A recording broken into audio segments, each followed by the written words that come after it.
Can you imagine a person at the age of 20 entering the forest and staying there for 27 years? And what's more, if I wasn't caught after that time, he would still be there.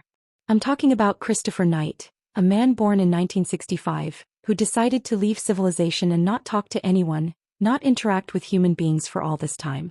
In other words, in 1986 at the age of 20 he got in the car, stayed in Maine and then stayed there forever, went on a camping trip after choosing other camps and decided to stay there forever. And now you ask how he would live. If he doesn't produce anything, sell anything, do anything, why does he survive? So he decides to start stealing. Actually, in that area there are houses where people come and go in winter or summer and leave their houses open, or if they don't, Knight knows how open them. He gets to the houses and steals everything he needs. Unremarkable, just food and clothes and sleeping bags and even batteries to listen to the radio, and even steals a television and gets batteries for that. The first reaction anyone will have is that he's a thief. But, in the book by Finkel, the only man who managed to talk with Knight after he was caught finally, Finkel was very curious why he stayed 27 years apart from people. And also how Knight managed to get into houses. Finally, after 27 years was caught and he goes to prison.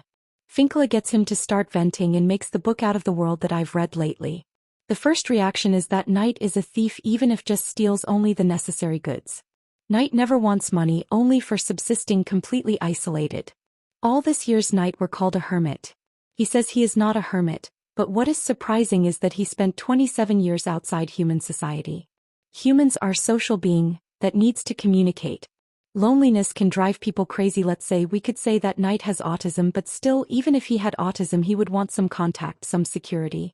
He comes from a family that is also problematic in the sense that they were extremely strict, but still gave him the tools to finally be able to steal things very well, particularly in terms of techniques and alarms. A lot of people feel some call of the wild in youth, yet so long staying in this isolation and silence is so incredible that it's hard to find a simple reason for this behavior. What do you think?